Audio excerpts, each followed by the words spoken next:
आने पे और स्वामी जी के रूप में पूरे प्रांत एनसीआर में, एनसीआर आप सब जानते हो, नोएडा, फरीदाबाद, गुड़गांव, हैं, ये सब दूर दूर तक एनसीआर में आता है हमारे, उसके युवा भारत के आप प्रभारी हैं और पूर्ण युवा का संचालन कर रहे हैं। ये हमारे जैसे छोटे से मतलब कार्यकर्ता से शुरू होकर के आज स्वामी जी की कितना कृपा हुई है और इनकी मेहनत कि आज यहाँ पे हैं। ताली से अभिनंदन करने वाले हम लोग एक बार हाथ ऊपर करके ओम।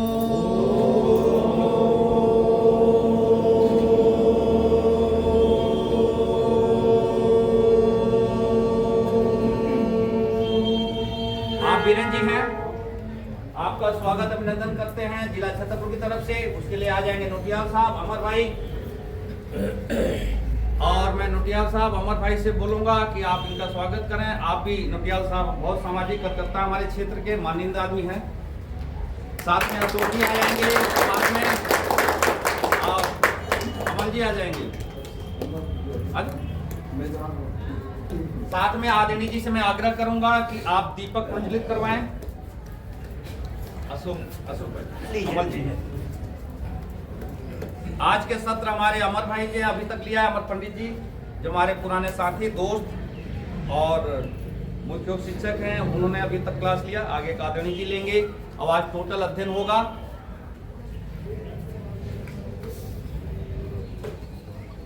दूसरे सीट पे मत बैठो,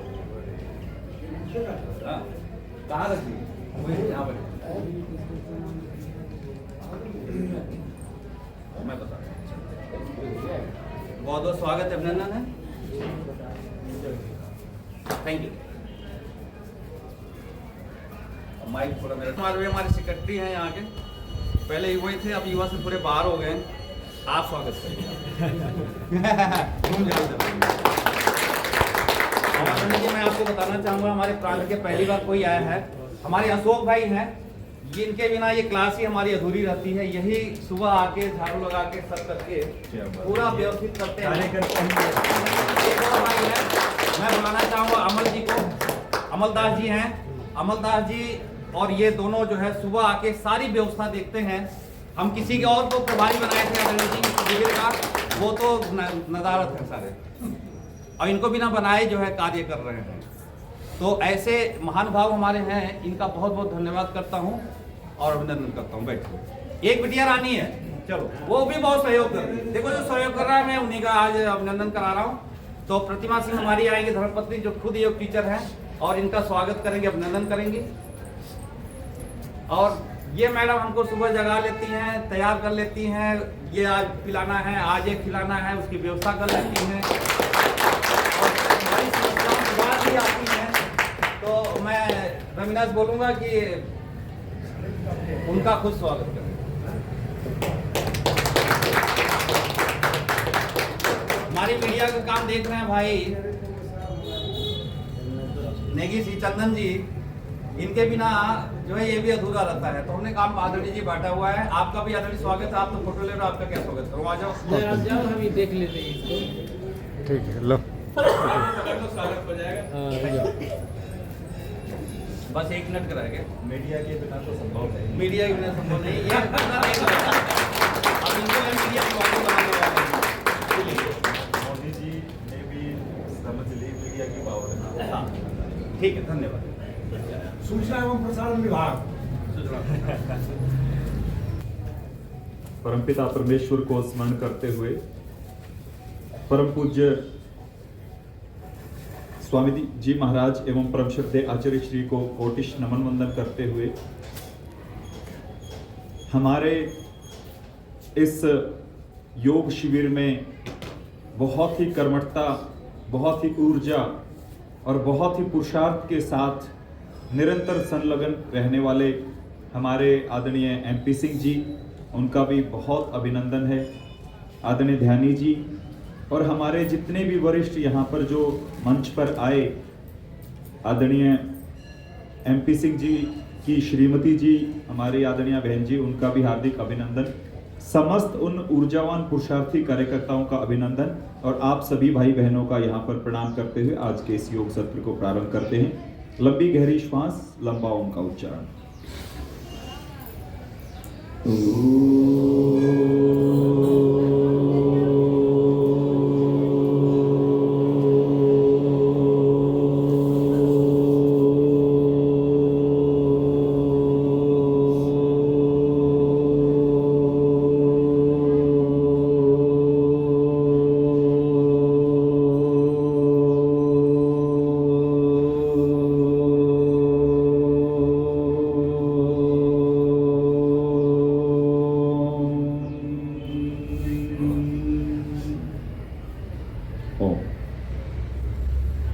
आइए आज के इस अध्ययन को प्रारंभ करते हैं। पीछे जितने भी साथी बैठे हुए हैं वो आगे आ जाएं, क्योंकि अब योग अभ्यास का क्रम तो नहीं रहेगा, अध्यापन अध्ययन का रहेगा। तो आगे आ जाएं, एक एक मैट पर दो दो बैठ जाएंगे। गुड़िया आगे आ जाओ सारे मैट को। आज हम प्रयास करेंगे 2 विषयों पर हमारा अध्ययन रहे, और आपके पास एक पुस्तक है जो है प्राणायाम रहस्य। पहले उस पर कार्य करते हैं, उसके बाद योग दर्शन को थोड़ा सा स्वाध्याय योग दर्शन का भी करेंगे। तो प्राणायाम रहस्य जिनके पास है ठीक है, जिनके पास नहीं है तो भी ठीक है। ठीक है, अभी कंफ्यूज नहीं होना। आप लोग भी आगे आ सकते हैं, आप लोग आगे आ जाइए। इन विषयों में पूर्ण एकाग्रता अति आवश्यक है, तभी आपकी योग की साधना आगे बढ़ पाएगी। चलिए, कारण ये है कि हम लोगों को बहुत ही गंभीरता के साथ इस जो ये 2 विषय इनके साथ न्याय करना है। अगर इनके साथ न्याय नहीं होगा तो कारण क्या है कि इनके साथ अगर न्याय नहीं हुआ इन 2 सब्जेक्ट के साथ, तो आपकी योग साधना अधूरी रह जाएगी। और हम यहाँ क्या करने आए हैं बताइए ना? योग सीखने। इस बात को अब आज से बदल देंगे। हम यहाँ योग सीखने नहीं, हम यहाँ सिखाने, योग शिक्षक बनने आए हैं। तो आप सिखाने वाले बनने आए हैं यहाँ पे, है ना? सीखना होता तो हम सिखा देते। पार्कों में आदमी जी बहुत पुरुषार्थ करते रहते हैं, और भी हमारे साथी बड़ी टीम कार्य करती रहती है। योग की जो क्रियाएं सिखानी होती, आपको यहाँ पे टीचर बनना है, टीचर। और टीचर ऐसा बनना है कि आपके पढ़ाए सिखाए हुए, आप जिनके साथ योग अभ्यास कर रहे हैं, उन व्यक्तियों के जीवन में रूपांतरण हो, तब आपका टीचर बनना सार्थक है। अन्यथा तो चलता रहता है। उन विषयों पर गंभीरता से कार्य करेंगे। आज हमारे पास एक पुस्तक है प्राणायाम रहस्य, बहुत ही श्रेष्ठ पुस्तक है। आप लोगों के लिए सबसे ज्यादा जो काम आएगी उनमें से एक पुस्तक ये है, क्योंकि प्राण हम बैठ करके यहां पर पार्कों में फूंक तो मारते हैं, मैं पुनः कह रहा हूं, फूंक मारते हैं, प्राणायाम नहीं करते। जब तक प्राण को नहीं समझेंगे तब तक प्राणायाम नहीं कर पाएंगे।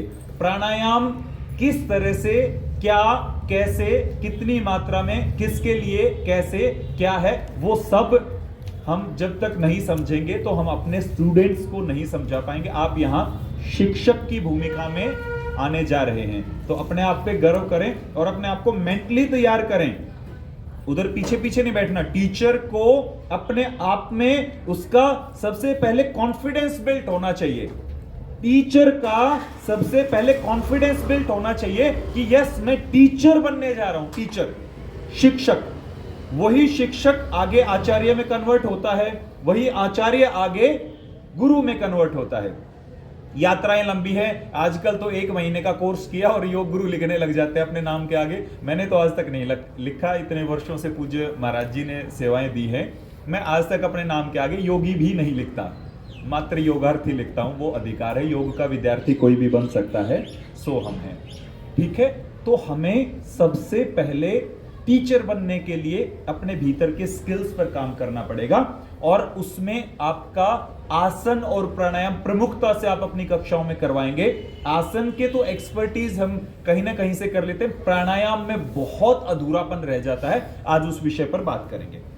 चलिए, परम पूज्य स्वामी जी महाराज के द्वारा रचित ये एक प्राणायाम रहस्य बहुत ही सुंदर ग्रंथ कह सकते हैं। इस पर हम कार्य करेंगे। इसमें इन्होंने अलग अलग प्राणायाम के विषय में, चक्रों के विषय में, पंचकोशों के विषय में, प्राण कितने होते हैं, कुंडलिनी जागरण के विषय में बहुत ही गंभीरता के साथ इसके विषय में कहा है। तो सर्वप्रथम इसमें बताया है प्राण का अर्थ और महत्व। प्राण का अर्थ और महत्व, तो उसमें बहुत ही सुंदर बात बताई है कि पंच तत्वों में से एक तत्व जो है प्राण तत्व, वो सबसे महत्वपूर्ण तत्व है। कैसे? इसमें कहा कि पित्त पंगु, कफ पंगु, पंगवो मल धातु, इस तरह से पूरा का पूरा एक श्लोक है यहां पर। तो हम इसकी व्याख्या पर डायरेक्ट चलते हैं कि पित्त, कफ तथा देह की अन्य धातुएं, पित्त है, कफ है और अन्य धातुएं, शरीर में जितनी भी धातुएं होती हैं वो वायु के बिना अधूरी हैं। वो स्वयं से क्रिया नहीं कर सकती, स्वयं से गति नहीं कर सकती। तो एक सबसे पहली बात हमने सीखी कि जब तक प्राण हमारे भीतर सुचारू रूप से गति नहीं करता, तब तक अन्य जो क्रियाएं हैं वो काम नहीं करती। और सरल समझेंगे, अगर प्राण हमारे शरीर में अच्छे से काम नहीं करेगा, वायु अच्छे से काम नहीं करेगी, तो हमारे शरीर में कफ भी नहीं निकलेगा। कफ जम जाता ना छाती में बलगम, ये बिल्कुल आसान उदाहरण दे रहा हूं। कफ भी बाहर नहीं निकाल सकते बिना वायु के प्रेशर के।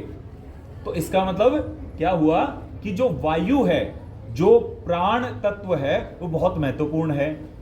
इसी तरह से सारे ही जितनी भी क्रियाएं होती हैं, मल निष्कासन करते हैं, सुबह फ्रेश होके आते हैं, उसके लिए भी वायु जिम्मेदार है। अपने आप से मल भी कार्य नहीं कर सकता, कफ भी कार्य नहीं कर सकता। इस तरह जितनी भी धातुएं हैं, अन्य जितनी भी धातुएं हमारे शरीर में, ब्लड का संचरण से लेकर के सब चीजों में कहीं ना कहीं प्राण की बहुत बड़ी भूमिका है। तो एक बात तो अपने को समझ में आई कि शरीर के भीतर जितनी भी गतिविधियां होती हैं, सुबह उठ करके फ्रेश होने से लेकर के लास्ट में सोते समय तक जितनी भी तरह की गतिविधियां हैं, वो प्राण द्वारा संचालित होती है, यानी सबसे महत्वपूर्ण। तो ये तो एक बड़ी बात अपने को समझ में आई। आगे बढ़ते हैं कि प्राण को उपनिषदों में ब्रह्म कहा है। ब्रह्म, तो अब जिसको ब्रह्म की संज्ञा दी गई है, ब्रह्म तो सर्वश्रेष्ठ कहा है। ब्रह्मा विष्णु महेश की बात नहीं कर रहा मैं, ब्रह्म की बात कर रहा हूं, जिससे सब कुछ रचित है ना, वो पर ब्रह्म जिसको कहते हैं, उसके बराबर की संज्ञा दे दी गई है। इतना महानता इसकी है। तो हमने यहां पर समझा कि प्राण को शास्त्रों ने भी, और साइंटिफिक मैंने अभी बता ही दिया कि शरीर में एक एक क्रिया गतिविधियां हैं जो है वो प्राण से ही संभव हो पाती हैं। अखिल ब्रह्मांड में प्राण सर्वाधिक शक्तिशाली और उपयोगी जीवनीय तत्व है।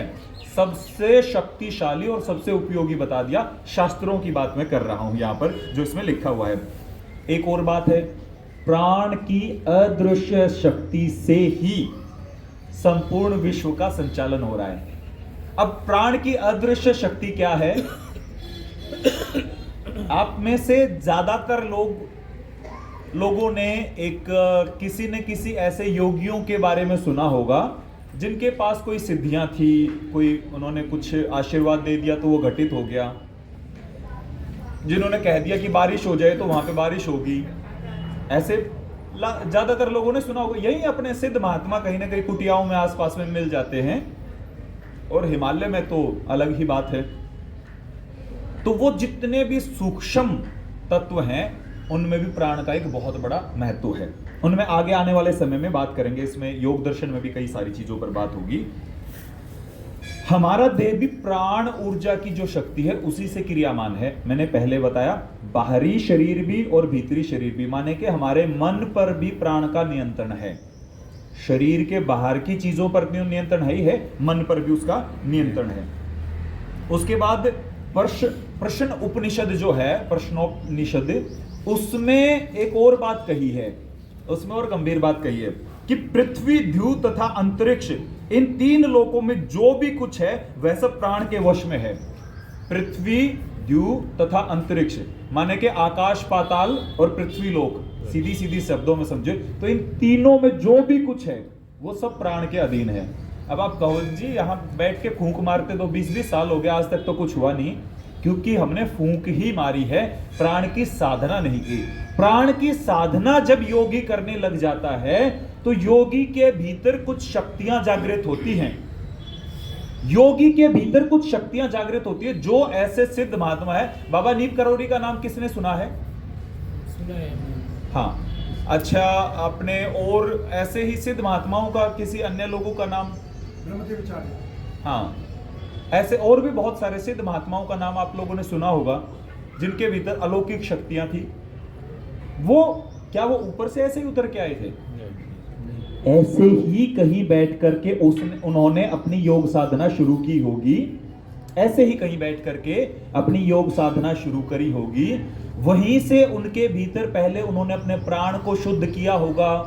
धीरे धीरे उनकी प्राण शक्ति जागरण होना शुरू हुआ होगा। प्राण से मलों का निष्कासन होता है। शरीर पहले बाहरी स्तर पे क्लीन होता है। माने के पहले मान के चलो कफ निकला बाहर, जो फेफड़ों में कफ है, उसके भीतर जो हमारी प्राणिक नाड़ियां होती है, प्राणिक नाड़ियां पतली पतली जो नाड़ियां होती है हमारे भीतर, जिनमें से आपकी ऊर्जा ऊपर की ओर बहती है, उसके बाद उन नाड़ियों के भीतर जमा दोष निकलना शुरू हो जाते हैं। ये कफ तो हम बाहर से अगर चीरा लगाएं डॉक्टर, तो अंदर से वो फेफड़ों को खोल करके दिखा सकते हैं, जी ये स्थूल रूप में कफ है और जब हम थूकते हैं तो बाहर आया। मैं कफ का एग्जांपल इसलिए ले रहा हूं जो सबसे क्लोज है, आप समझ सकते हैं उसको। ये क्लीन होना शुरू होगा। उसके बाद क्या होगा? उसके भीतर हमारी जो पतली पतली नाड़ियां होती हैं, जिनके भीतर से प्राण तत्व बहता है और जो योगी के भीतर शक्तियों का जागरण करता है, फिर उनकी क्लींजिंग होती है प्राण तत्व से। उनकी क्लींजिंग होने के बाद आपकी शक्तियों का जागरण होना आरंभ होता है। और शक्तियों का जागरण आरंभ होता है तो पहले शरीर की सफाई हुई, उसके बाद सूक्ष्मता से सफाई हुई, उसके बाद उनके चक्र इत्यादि जागरण आरंभ हो जाता है। उनके भीतर कुछ शक्तियों का वो प्रादुर्भाव होना आरंभ हो जाता है।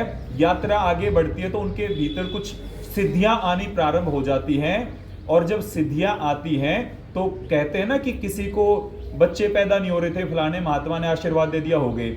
वो कैसे हुए? उन्होंने प्राण से, अपनी साधना से अपनी सिद्धियों का जागरण किया और उनके भीतर वो आई, वो शक्ति। फिर किसी ने कह दिया जी हमारे क्षेत्र में तो अकाल पड़ा, वो सूखा पड़ा हुआ है, वो सूखे की उसको दूर करने के लिए पहले तो ये छोटे लेवल की सिद्धियां हुई, फिर बड़े स्तर की सिद्धियां कि वो वायुमंडल में भी परिवर्तन कर सकते हैं, फिर और बड़े स्तर की सिद्धियां होती हैं जिसमें वो बड़े बड़े कार्य कर सकते हैं। और यहां तक कहा गया है कि वो इतने महान योगी, महान ब्रह्म ऋषि हो जाते हैं कि उनके अधिकार क्षेत्र में उनको इतनी शक्तियां जागृत हो जाती हैं कि वो पृथ्वी की तरह अन्य लोक भी अपने बसा सकते हैं, यानी भगवान के बराबर शासन भी कर सकते हैं। कहां से यात्रा शुरू हुई थी? यहीं से, नीचे से, यहीं से। हम आपकी तरह बैठे हुए, वो भी तो आत्मा ही हैं। उन्होंने अपना परिष्कार किया, उन्होंने धीरे धीरे धीरे धीरे अपनी यात्रा को, उनके भीतर कोई लो जली, उस लो की साधना की उन्होंने, और फिर धीरे धीरे करते करते उन्होंने अच्छी चीजों को प्राप्त कर लिया।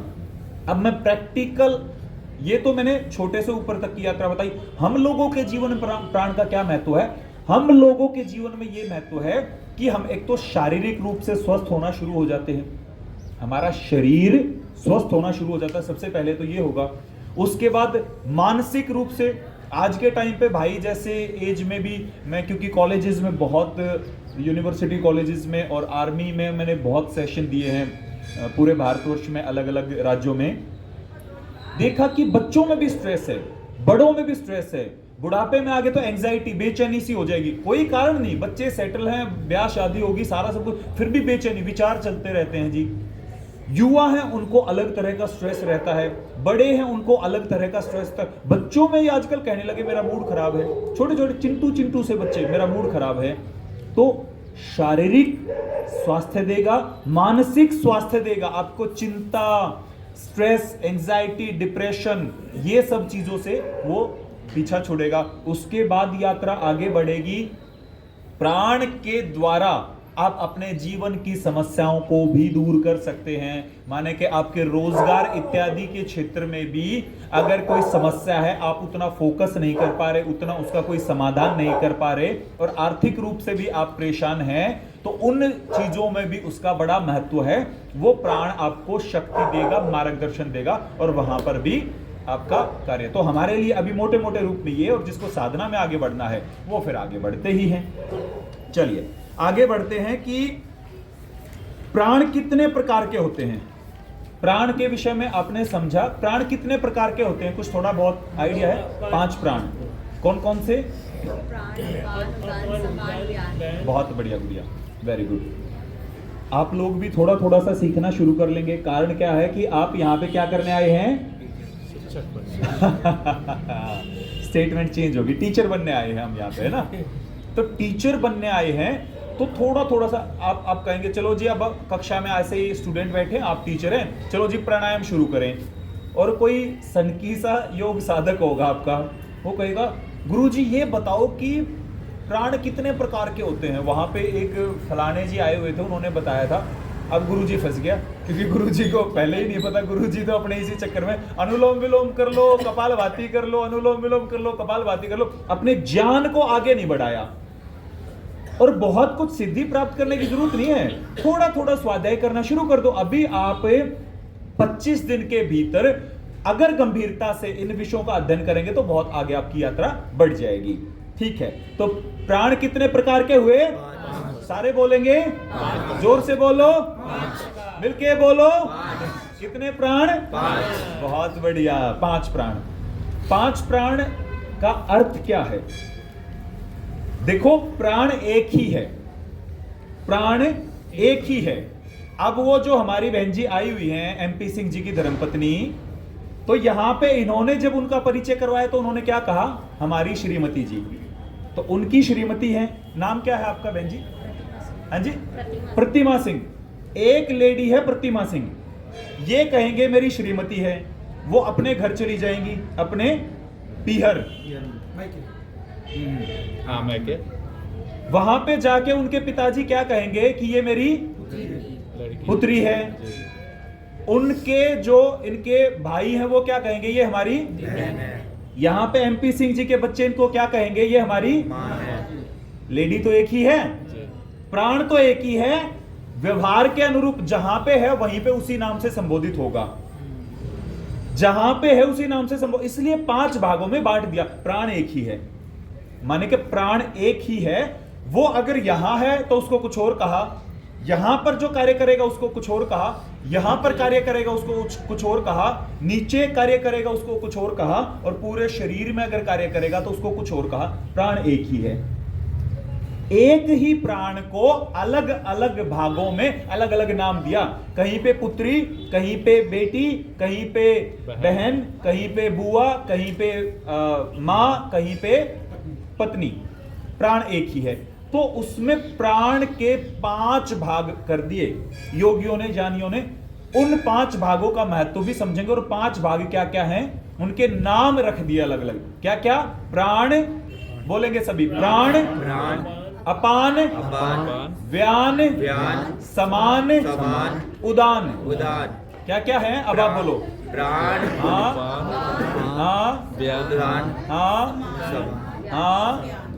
व्यान। ठीक है, 5 भाग कर दिए। अब ये 5 भागों को, वैसे तो कंफ्यूज हो जाओगे, आपको पहले ही ये टॉपिक थोड़ा अलग अलग रहा होगा।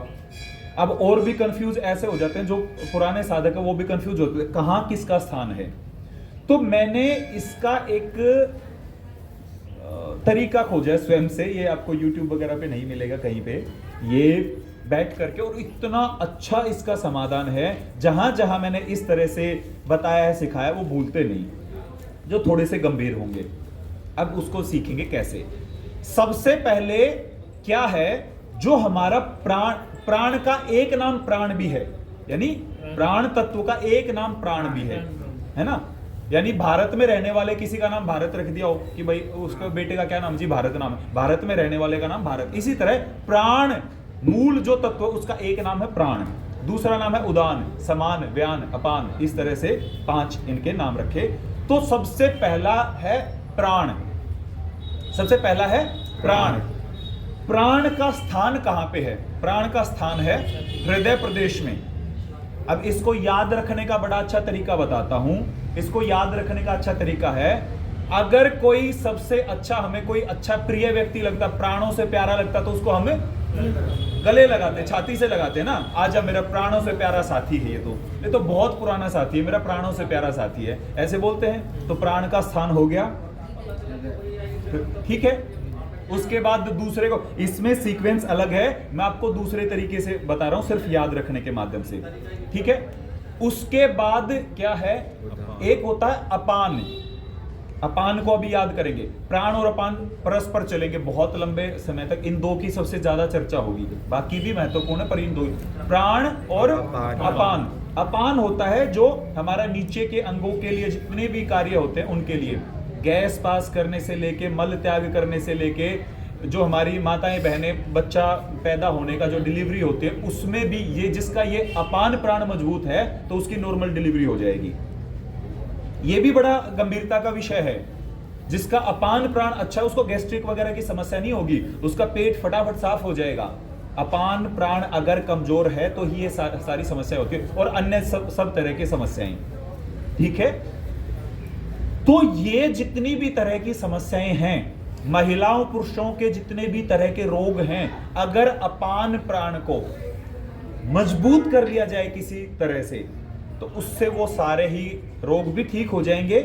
और युवा बच्चों के लिए भी बहुत महत्वपूर्ण है, उनकी संयम साधना के लिए भी बहुत महत्वपूर्ण है, और गृहस्थियों के लिए भी बहुत महत्वपूर्ण है, और जिनको भी किसी भी तरह की समस्याएं हैं उन सब तरह की समस्याओं के लिए भी, महिला पुरुषों की तमाम तरह की जो रोग होते हैं उनमें बहुत महत्वपूर्ण है। अब ये हो गया अपान, ठीक है ना। जिसकी अपान क्रिया मतलब जिसकी गैस्ट्रिक वगैरह ढंग से पास होती रहती है तो उस व्यक्ति का शरीर स्वस्थ रहता है। बुजुर्ग कहते सुने होंगे भाई चने वगैरह खाते हैं तो गैस पास ठीक से हो रही है, इसका मतलब स्वस्थ है। पहले बुजुर्गों के फार्मूले होते थे, आजकल तो ये अलग है। अभी हम बिल्कुल अच्छे से इन चीजों पर बात करेंगे, ढंग से इन चीजों को समझेंगे। तो हमने सीखा कि प्राणों से प्यारा उसका नाम है प्राण, उसका स्थान हो गया, हम हृदय से लगाते हैं तो वो प्राण। नीचे हो गया अपान, दो याद रह जाएंगे, ठीक है। उसके बाद पंछी क्या करते हैं, उड़ान भरते हैं। उड़ान कहां भरते हैं, नीचे तो भरते नहीं, ऊपर भरते हैं। तो ऊपर का जो स्थान है वो क्या है, क्या है, बोलो ना, उड़ान। हाँ जी, उड़ान। उड़ान, उड़ान जब भी आएगा आपके पेपर में आएगा कि उड़ान प्राण का स्थान बताएं तो तुरंत याद आ जाए। पंछी कहां उड़ान भरते हैं, हाँ जी, भाई इतनी इजी वे में समझा रहा हूं, आप ऐसे एलियंस की तरह क्यों देख रहे हो मुझे, हैं? थोड़ा सा खुश होकर के मुझे देखो, मुझे ये लगेगा हाँ कुछ न कुछ बात हो रही है।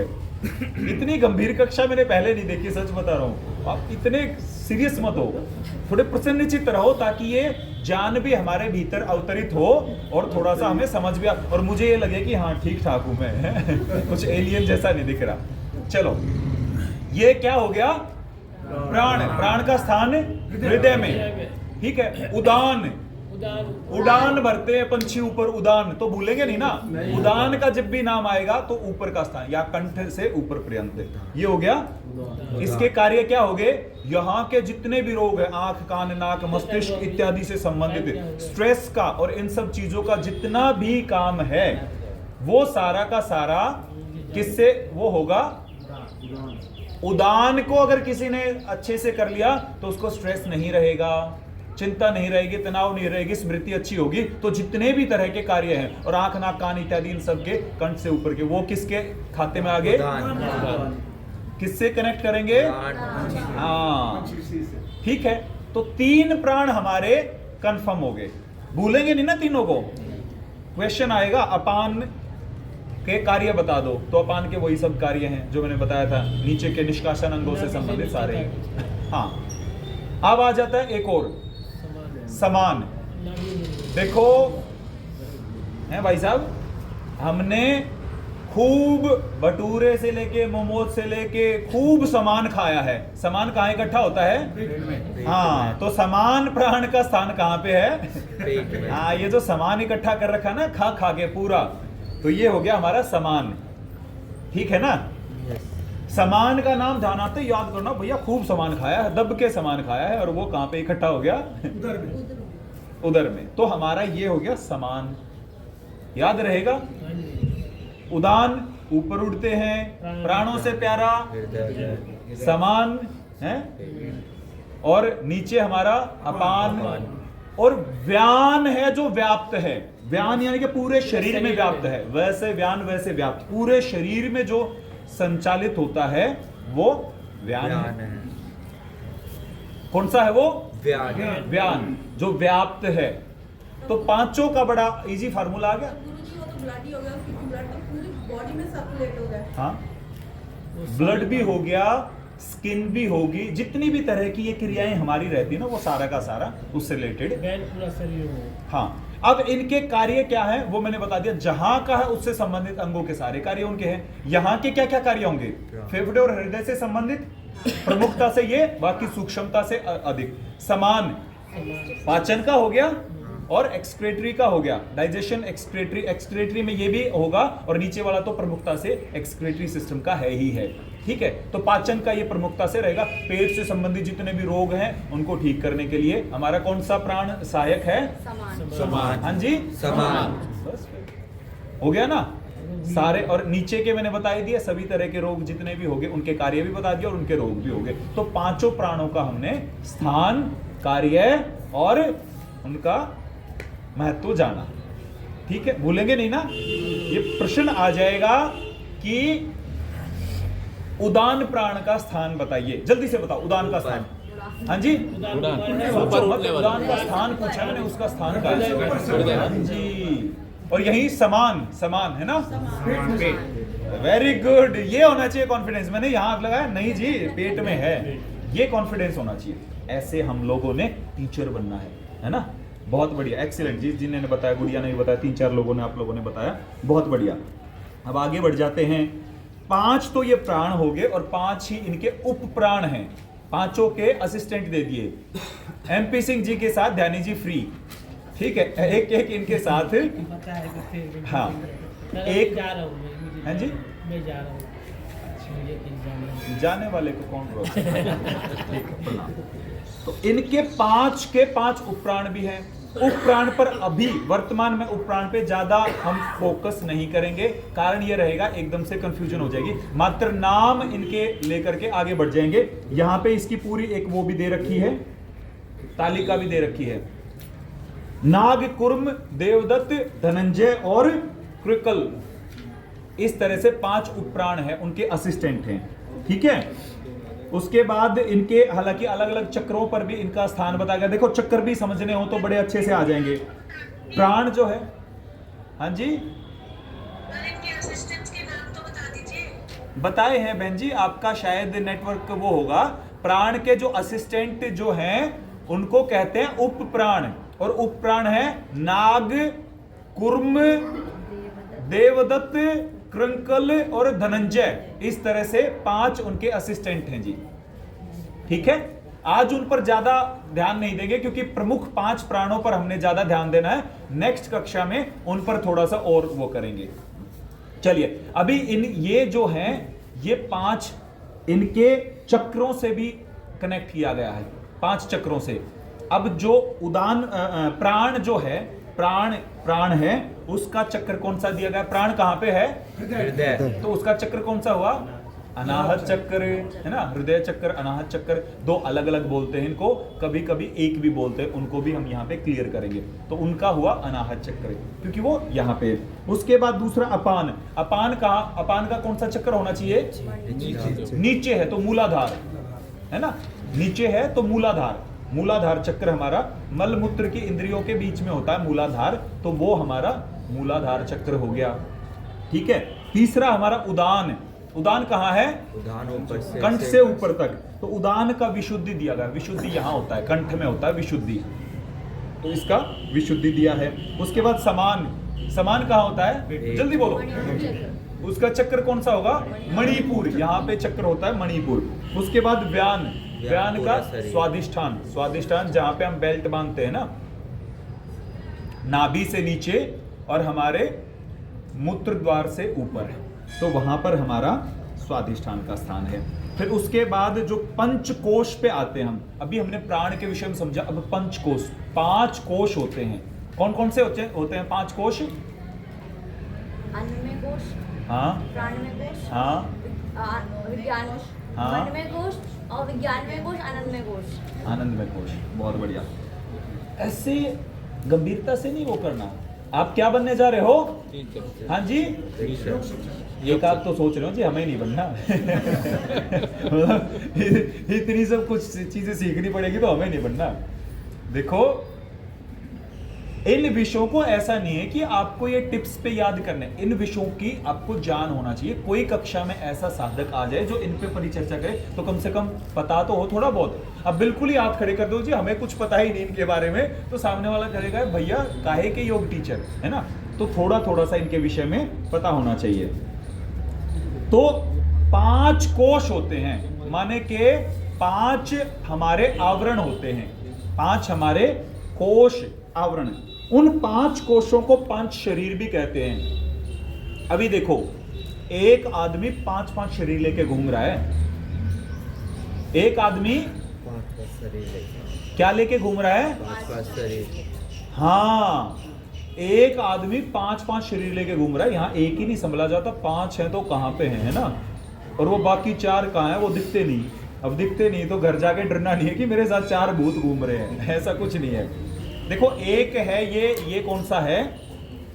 अन्नमय, अन्न से बना है, अन्न से संचालित है। ये जो दिख रहा है ना, ये बाहरी शरीर है, ये अन्न से बना है और अन्न से संचालित भी है। माने कि भोजन खाते रहेंगे तो ये चलता रहेगा। मोटे मोटे रूप में ये देखें, भोजन पानी इत्यादि छोड़ दिया तो ये नमस्ते कर जाएगा। ठीक है, तो ये अन्नमय कोश का है। मोटे मोटे रूप में इसको समझे, अन्नमय कोश। अन्नमय कोश जो है, आसन प्राणायाम इत्यादि करने से ये साफ होता है, ये क्लीन होता है। इससे आगे बढ़ जाते हैं, इससे अगला जो कोश है वो प्राणमय कोश, और वो इससे ज्यादा शक्तिशाली है। ये बात को गंभीरता से समझेंगे। अब यात्रा गंभीर हो चली है, ठीक है ना। पीछे कोई बात करते रहें, आपको ध्यान नहीं देना। हमारे वाले इधर आ जाओ, बाहर वाले उधर अपने चले जाएंगे। यहाँ पे आ जाओ, आज गंभीरता से इन विषयों को समझेंगे। आ जाओ भाई जी, ये बाद में फ्रूटी बाद में बांट लेना। आ जाओ, यहाँ आ जाओ, ये बाद में बांटते रहना, बैठ जाओ। इतना काम आप कर लो, बाकी मैं कर दूंगा, है ना। आप इस बात को समझेंगे ना, मैं बड़ी गंभीरता से, बड़े ही इजी वे में आप लोगों के लिए कुछ चीजें लेके आया। पर डिस्टर्बेंस होती रहेगी, तो 1-2 व्यक्ति की वजह से पूरी की पूरी कक्षा डिस्टर्ब होती रहेगी। ध्यान पूरा टेंशन यहीं पे होना चाहिए। पहला कोश कौन सा है?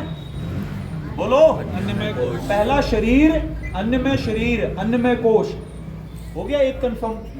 दूसरा है प्राणमय। प्राण से बना हुआ एक और शरीर है जो हमारे साथ ट्रेवल करता है, हमारे साथ रहता है। अब वो प्राणमय शरीर क्या है कि ये जो प्राणमय शरीर है, शरीर और मन 2 चीजें हैं। शरीर और मन, उनके बीच का कोई माध्यम है ना, पुल है। क्योंकि मन को डायरेक्ट तो देख नहीं सकते, कोई ऐसा है नहीं, कोई दुनिया का ऐसा साइंटिस्ट पैदा नहीं हो जो मन दिखा सके। वो आपके यहां से सर्जरी करके ब्रेन तो दिखा सकता, ब्रेन, मस्तिष्क जो बाहरी अंग है, लेकिन मन को कोई नहीं दिखा सकता। मन, ब्रेन और मन में फर्क है। ब्रेन और मन में फर्क है। तो ब्रेन को तो दिखा सकते, मन को नहीं दिखा सकते। तो यहां पे मन और शरीर के बीच को कनेक्ट करने के लिए एक बहुत अच्छा तत्व हमारे पास क्या है? वो अभी जिसका जिक्र हुआ था पिछले उसमें, प्राण। प्राण ऐसा तत्व है जो मन और शरीर के बीच में पुल का काम करता है। ठीक है, नदी से इस पार एक गांव है, उस पार एक गांव है, उन दोनों को मिलाने के लिए कोई पुल है, तो वो पुल है प्राण नाम का। हमारे शरीर, बाह्य शरीर और भीतर की जो हमारी दुनिया है, उनको कनेक्ट करने का एकमात्र माध्यम क्या है? प्राण। तो ये प्राण से बना हुआ है प्राणमय कोश, जो हमारे स्थूल शरीर से ज्यादा शक्तिशाली है, जो कार्य इससे नहीं कर सकते। यहां पे मैक्सिमम कितना वेट उठा सकते हैं आप? जो तगड़े तगड़े से भाई बैठे, कितना वेट उठा सकते हो मैक्सिमम? 70 किलो, लिमिट खत्म। बाकी तो 70 में ही आ जाएंगे सारे, एक आध हो सकता ऊपर नीचे थोड़ा बहुत हो, इतने में ही निपट गए। प्राणमय कोश को जिसने जागृत कर लिया, प्राण शक्ति को जिसने जागृत कर लिया, तो 170 किलो ज्यादा बड़ी बात नहीं, 70 किलो से 170 किलो की मैं बात कर रहा हूं। वो प्राण को अगर उसने जागृत कर लिया, तो ये जो एक्सरसाइज करने वाले जाने अनजाने जो पहलवान लोग हैं और अन्य लोग जाने अनजाने किसी तरह से प्राण पे थोड़ा बहुत कार्य कर लेते हैं, उनकी क्षमता बढ़ जाती है। खाना पीना तो एक बात है, खाना पीना तो दूसरी बात है, लेकिन जब तक जिसका प्राण मजबूत नहीं होगा वो पहलवान भी कामयाब नहीं होगा। तो वो प्राण की साधना करने से हमारा वो अधिक मजबूत बन जाता है। प्राणमय कोश, प्राणमय कोश क्या करता है, ये जो हम अभी पढ़ रहे हैं ना, समझ रहे हैं, देखो यहां पे ही ये चीज क्लियर हो जाएगी। जो मैं बता रहा हूं, मैं आपके साथ कुछ साझा कर रहा हूं, आप लोग सब समझ रहे हैं। कुछ लोग बहुत अच्छे से समझ पा रहे होंगे, कुछ लोग थोड़े से आराम से ढीले ढालेपन में होंगे। वो भी प्राण का खेल है। प्राण से ही ज्ञान अर्जन भी होता है। जिसका प्राण में शरीर, इससे एक चीज तो प्रूव होगी कि विद्यार्थियों को, स्टूडेंट्स को प्राणायाम करना चाहिए, जिससे उनका ज्ञान अर्जन जो है वो अधिक हो। तो ये हो गया प्राणमय कोश का कार्य।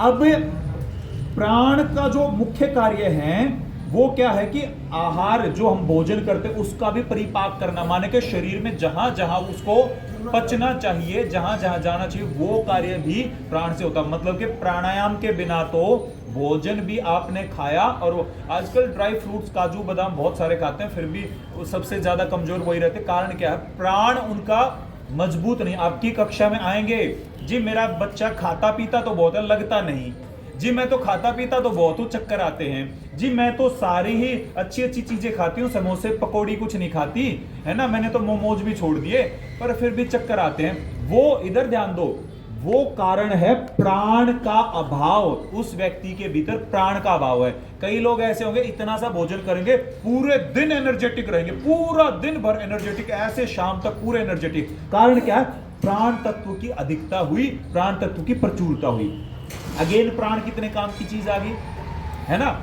उसके बाद क्या है कि ये अलग अलग जगह जाकर के सारा का सारा जो भोजन है उससे जो अच्छे अच्छे तत्व हैं उनको जगह जगह ये पहुंचाता है। उसके बाद रक्त के साथ मिलकर सर्वत्र घूम घूमकर मलों का निष्कासन करता है। रक्त के भीतर मिलके, प्राण तत्व रक्त के भीतर ब्लड में मिलके अलग अलग पूरी बॉडी में घूम के मलों का निष्कासन करता है, अर्थात डिटॉक्सिफिकेशन करता है। अब इससे एक बात निकल के आई है, जो YouTube, WhatsApp यूनिवर्सिटी पे, Facebook यूनिवर्सिटी पे जो इतने बड़े बड़े 2-2 किलोमीटर के मैसेज लिखते हैं ना, डिटॉक्स के लिए ये जूस पी लो, ये जूस पी लो, उनकी उतनी आवश्यकता नहीं है। सबसे प्रमुख एक ही है, प्राण साधना। प्राण पर कार्य कर लिया तो डिटॉक्सिफिकेशन ऑटोमेटिक होना आरंभ हो जाएगा, शरीर डिटॉक्स होना आरंभ हो जाएगा। तो सबसे बड़ा डिटॉक्स भी कौन करता है, प्राण करता है। उसके बाद अगला कोश कौन सा आता है, और ये प्राण में कोश किससे मजबूत बनेगा, प्राण किससे मजबूत बनेगा, क्या करने से, प्राणायाम में, प्राणायाम करने से, प्राणायाम से प्राण आपका मजबूत बनेगा। तो ये सारी ही जो महिमा प्राण पर हो रही है वो आपकी अच्छे से हो जाएगी। उससे अगला कौन सा कोश आता है, मनोमय कोश। पहले शरीर आया, बाहर का स्थूल, फिर प्राण आया, फिर मन आया। मनोमय कोश कौन सा है, ये सूक्ष्म शरीर का पहला बाहर का क्रियात्मक भाग है। अर्थात इसको समझेंगे कि हमारे ये तो 5 हमने कोश को समझा, 3 तरह के शरीर होते हैं। अब कंफ्यूज मत होना जी कितने शरीर बनाओगे हमारे।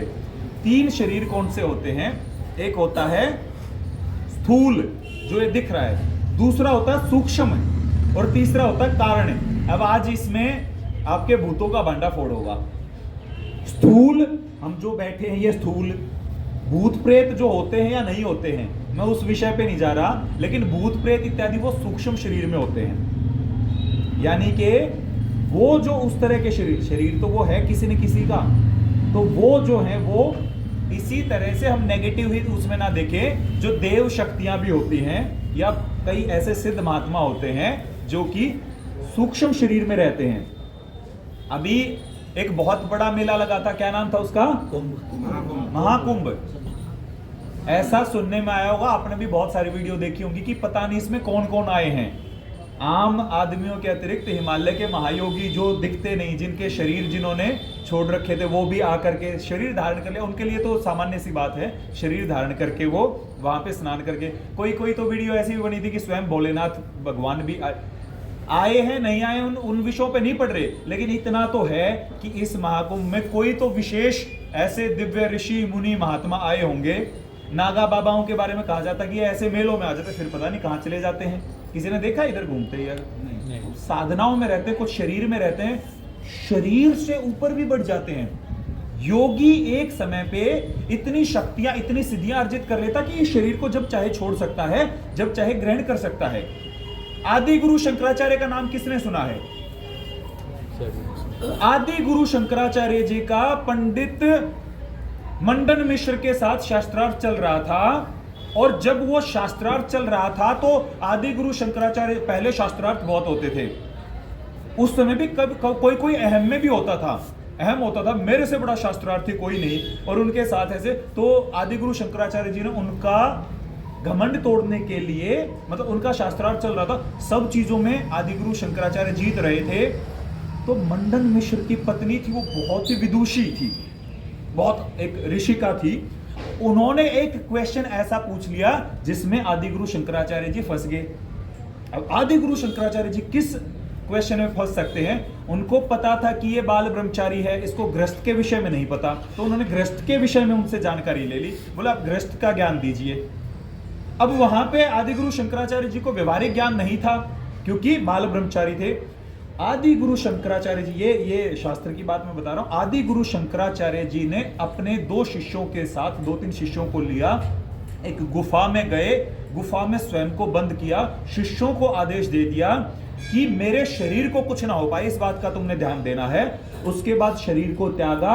उसी समय एक राजा का देहांत हुआ था, उसका शरीर को जलाया नहीं था, राजा ने प्राण छोड़े थे, उसको जलाया नहीं था। उन्होंने सूक्ष्म रूप से आदि गुरु शंकराचार्य जी ने अपना शरीर छोड़कर उस राजा के शरीर में प्रवेश किया, गृहस्थ का ज्ञान लिया, वापस से अपने शरीर में आए और जाकर के उस शास्त्रार्थ में उस ज्ञान को वहां पर रखा और शास्त्रार्थ जीता। इस तरह की सिद्धियां भी हमारे ऋषियों के भीतर हैं। और वो ऋषि, हमारे सिद्ध महात्मा, उनकी यात्रा कहां से शुरू हुई थी? शिष्य से, यहीं से। हम आप जैसे ही थे। आप में से पता नहीं कौन यहां पर ऋषि का बैठे हों, किसी का नहीं पता किसके भीतर की कितनी सिद्धियां जाग चुकी हों। ऊपर पर्दा लगा रहता है, पता नहीं।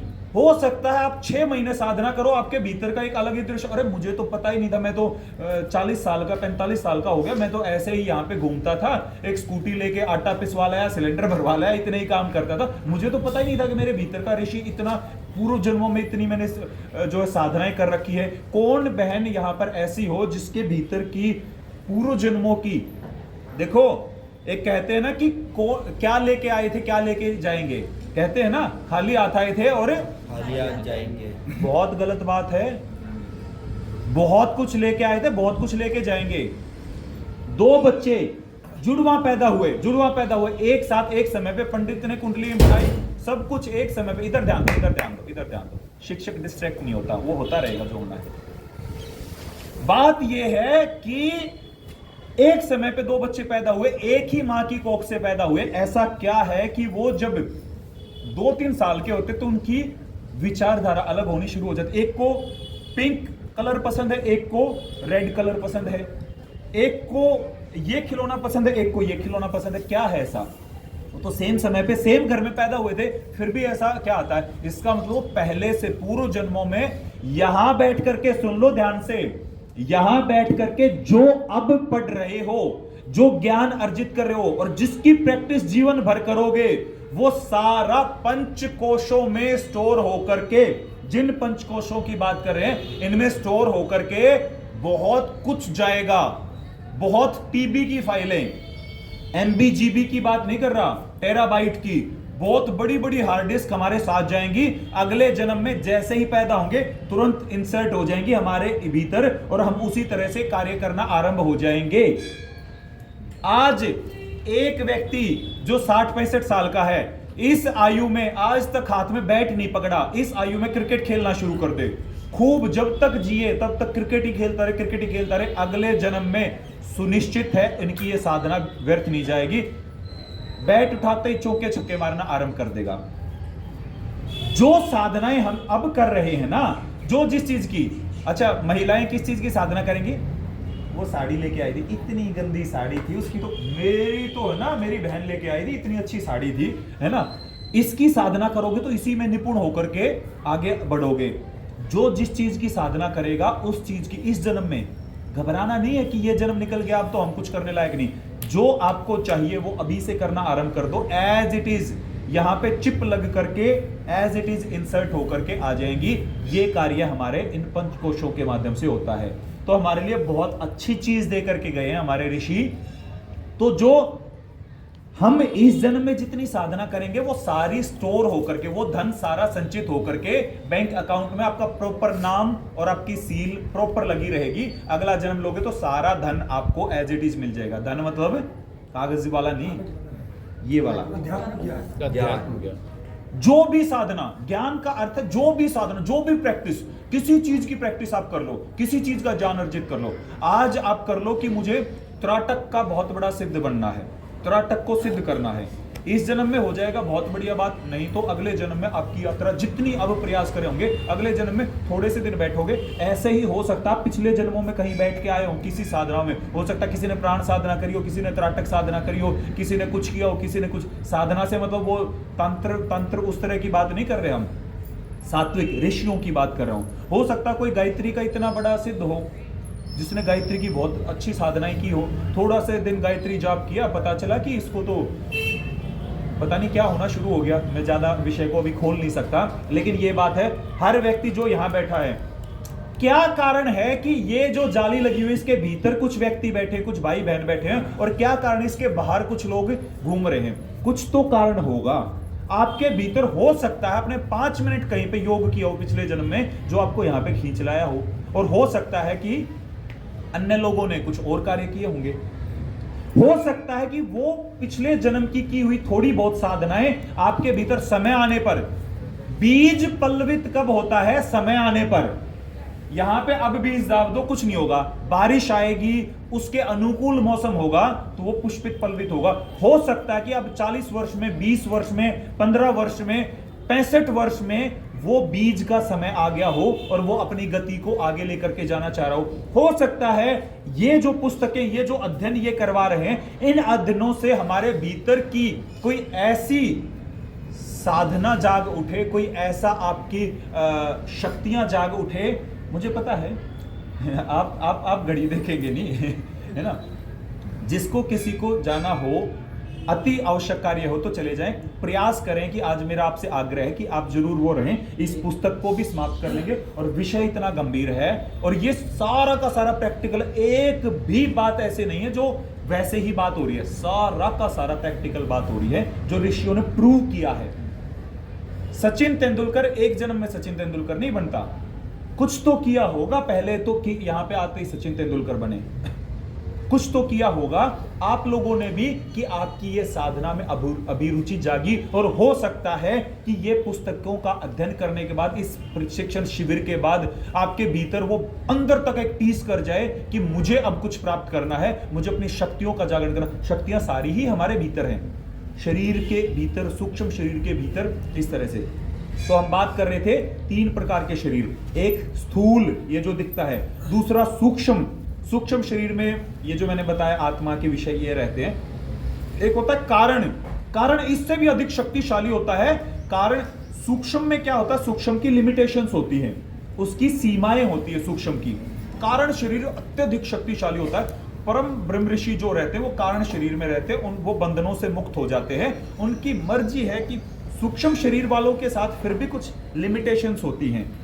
अभी ज्यादा डिटेल में नहीं जाएंगे इस विषय पे, आने वाले समय में धीरे धीरे इन पे और आगे बढ़ेंगे। कारण शरीर वाली जीवन मुक्त आत्माएं होती है इस तरह के।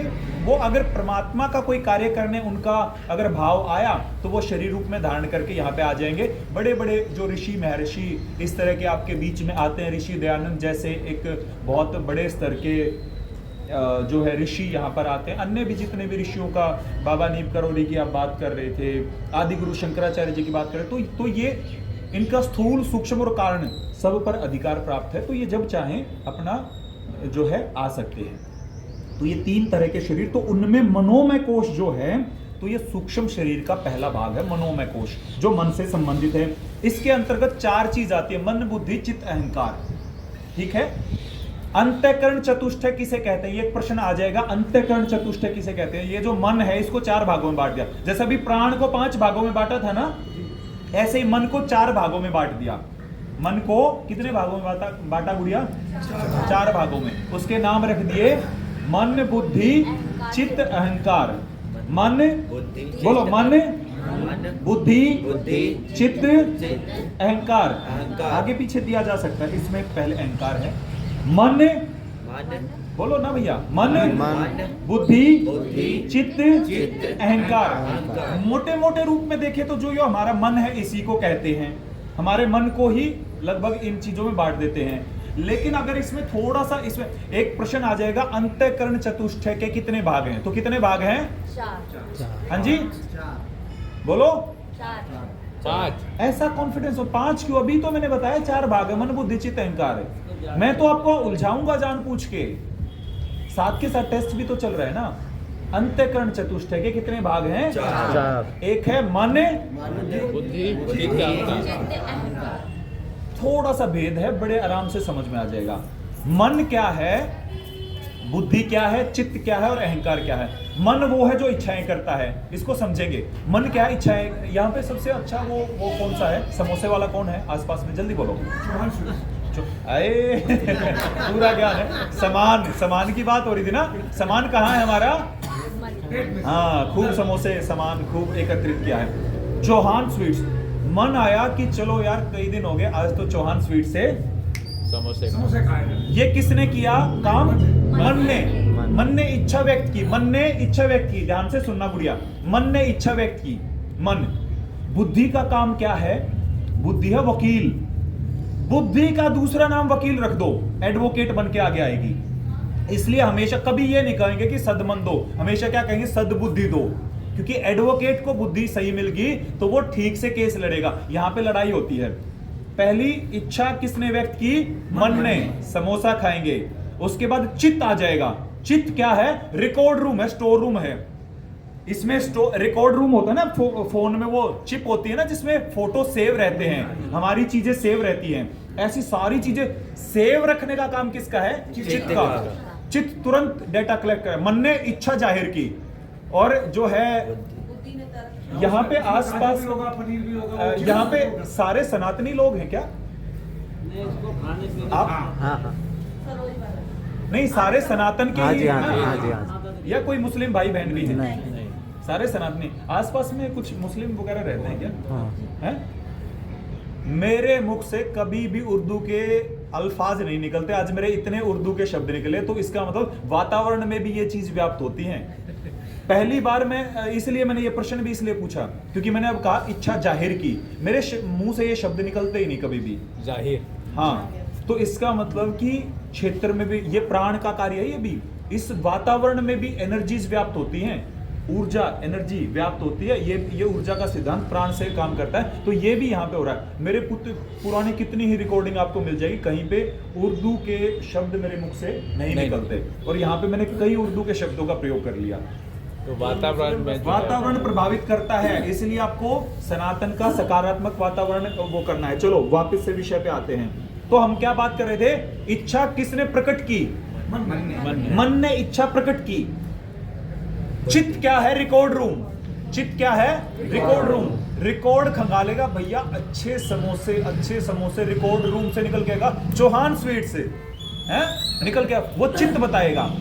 बुद्धि और मन नहीं बताएगा, वो चित्त बताएगा। चित्त हमारी हार्ड डिस्क है। हमारे भीतर जहां पर भी डेटा स्टोर है वो है चित्त का काम। फोन में जैसे कैमरे का काम फोटो खींचना है, सेव करना नहीं। सेव करना हमारा मेमोरी में सेव होता है, तो ऐसा चित्त में सेव होता है। तो चित्त का काम क्या हुआ? डेटा सेव रखना। ठीक है। मन का काम हुआ इच्छा प्रकट करना, उसका डेटा सेव रखना। मन और चित्त हो गया। अब आएगी बुद्धि का काम। बुद्धि एडवोकेट। बुद्धि कहेगी भैया एसिडिटी की प्रॉब्लम है ना, डॉक्टर ने मना किया था ना, मत खा, है ना। मन ने इच्छा प्रकट की, चित्त ने डेटा दिया, अच्छा कहां पे मिलेगा? वहां पे मिलेगा, चौहान पे। ठीक है। बुद्धि एडवोकेट है। अच्छी बुद्धि, सद्बुद्धि होगी तो वो क्या कहेगी?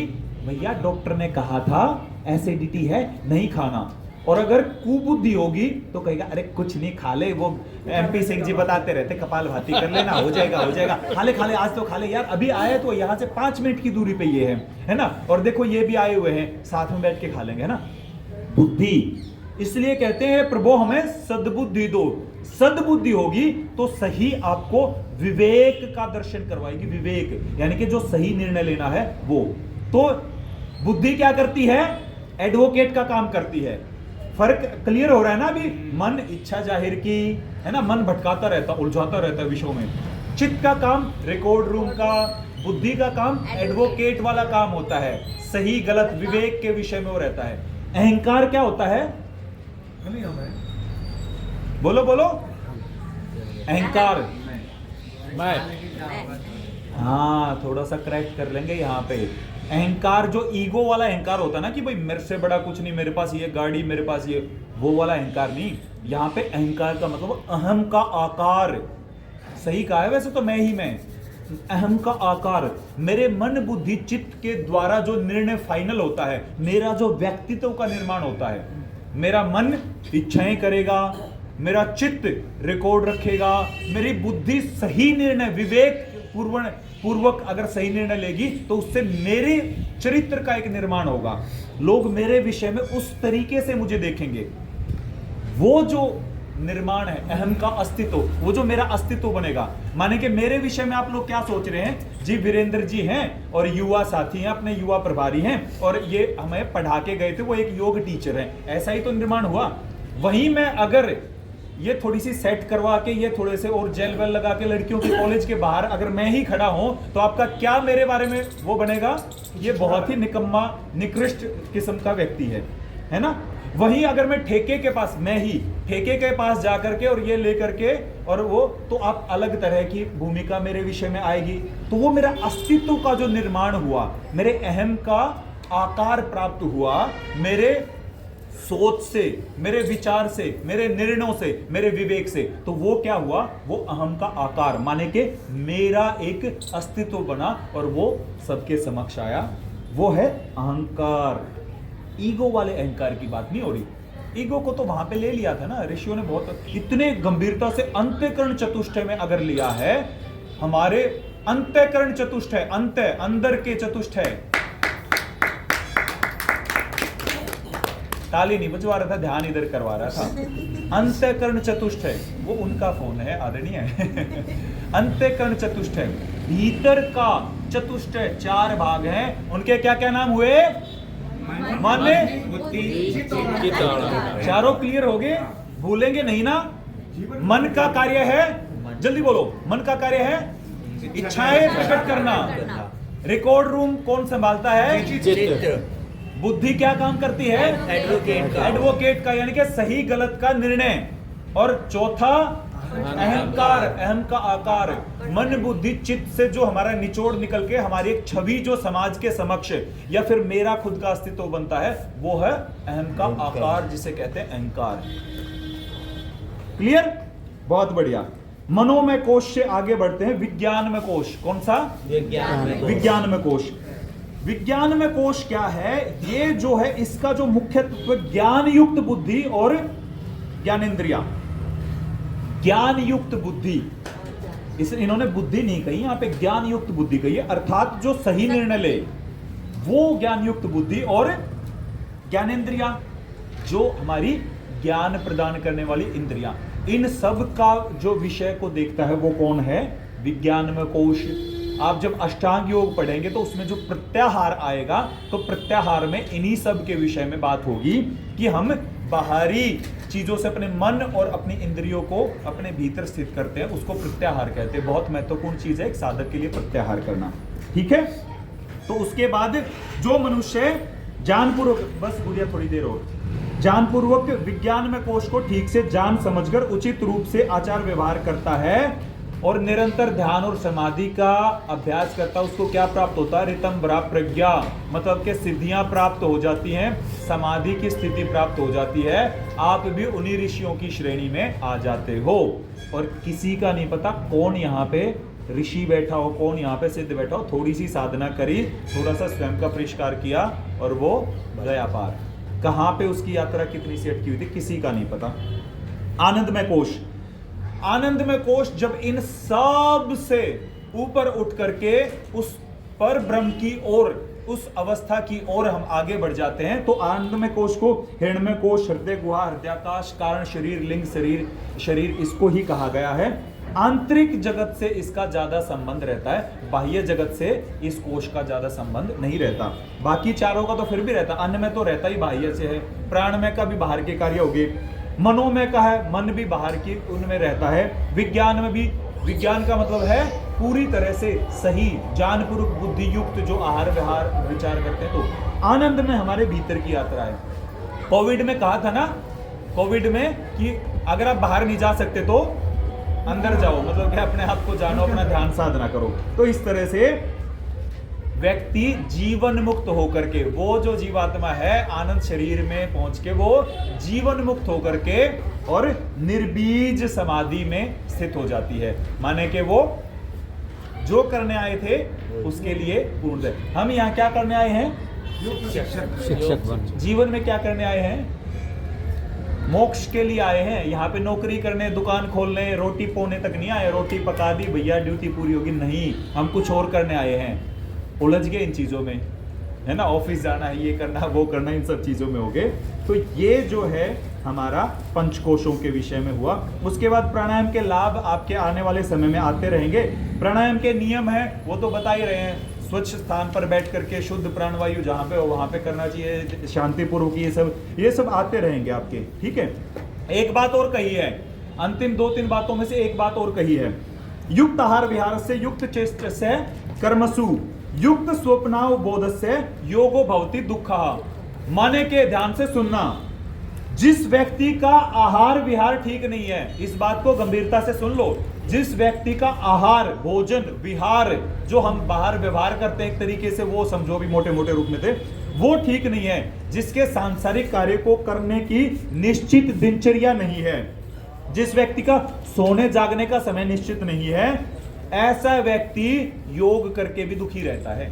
ये लिख दिया, ऐसा व्यक्ति योग करके भी दुखी रहता है। तो उन चीजों पर भी अवश्य ही कार्य करना पड़ेगा।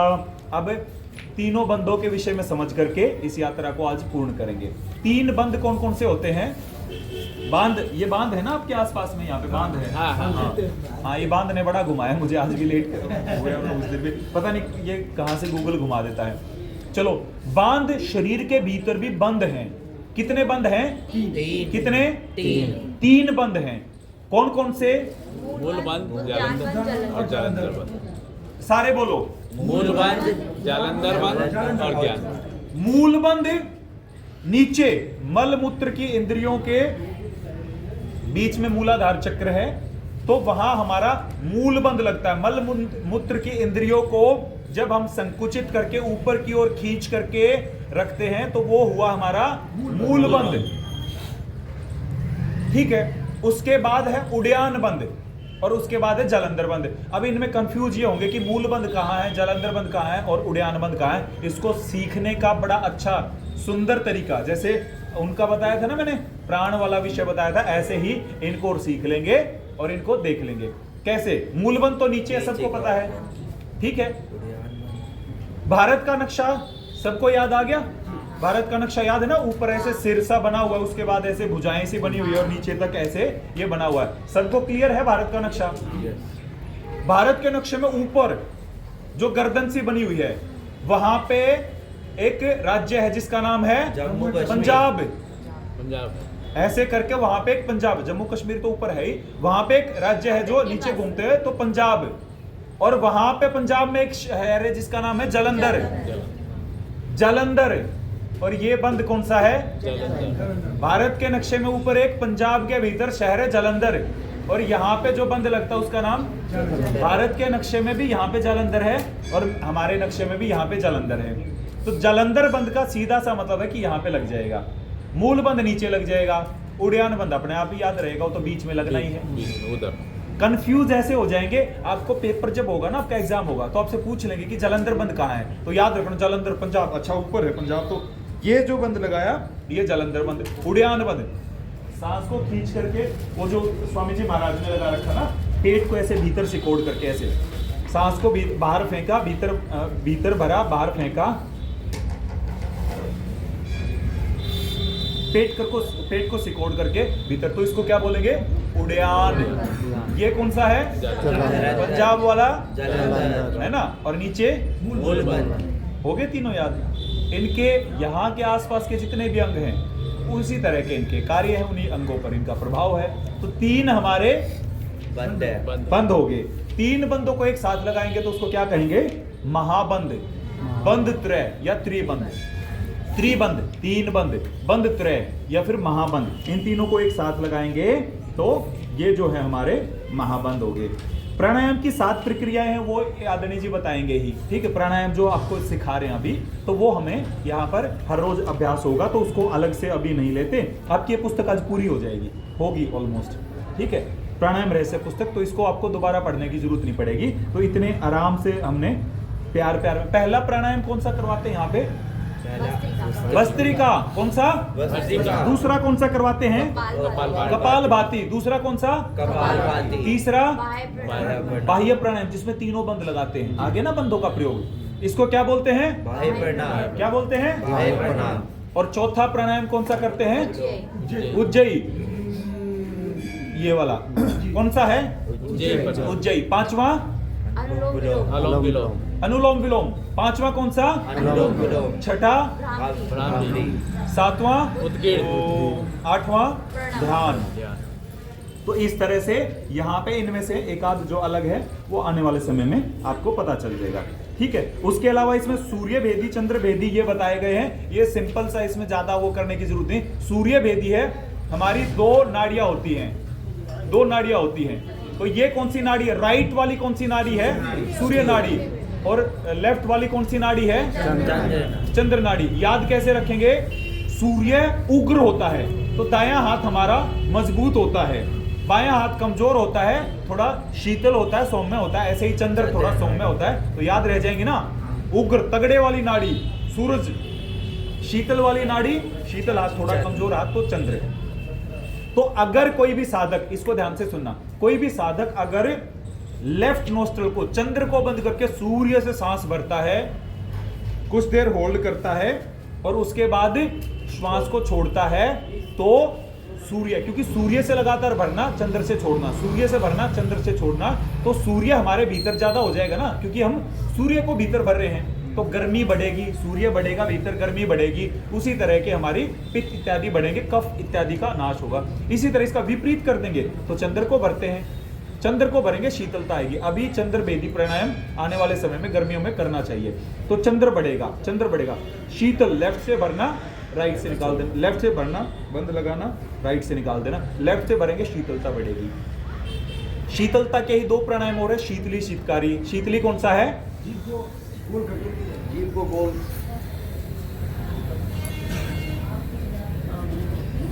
सांस को भरा, होल्ड कर लिया, ये हो गया शीतली।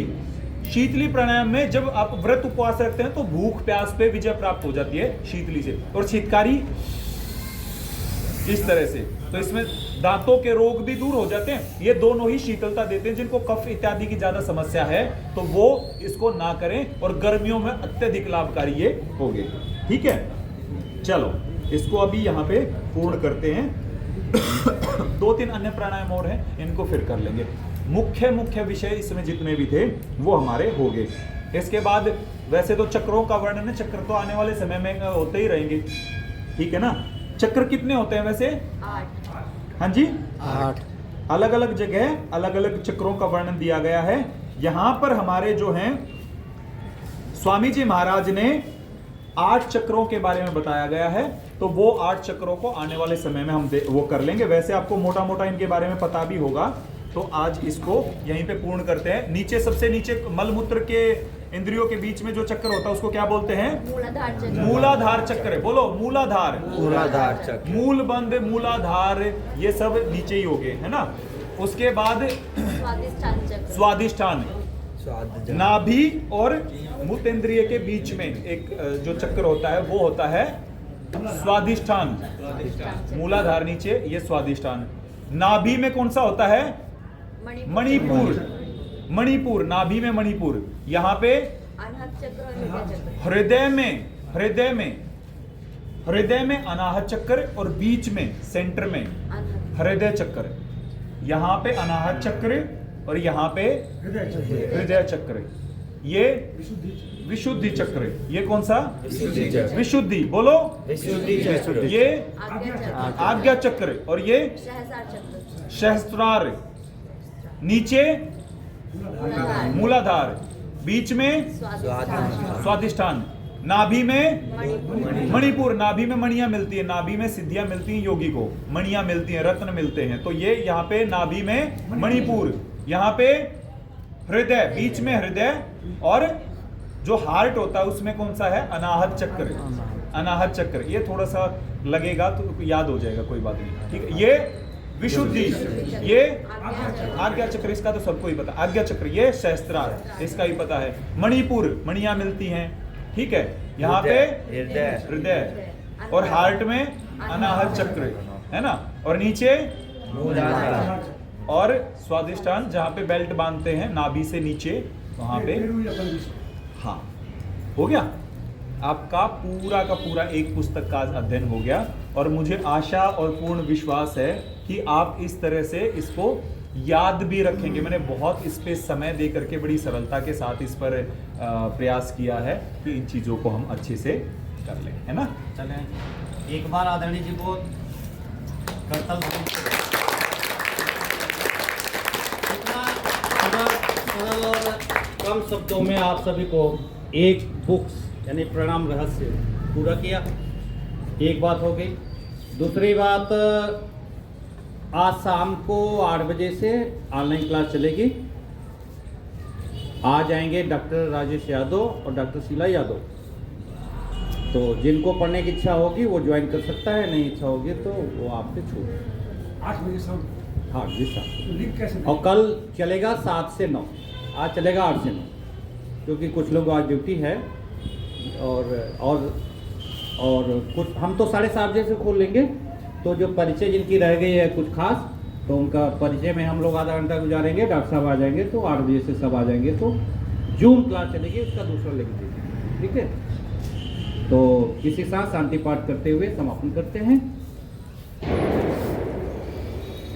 ओम धौ शांति, अंतरिक्ष शांति, पृथ्वी शांति, रापा शांति, औषधयः शांति, वनस्पतयः शांति, विश्वे देव शांति, ब्रह्मा शांति, सर्वं गुं शांति, शांतिरेव शांति, सामा शांतिरेधि।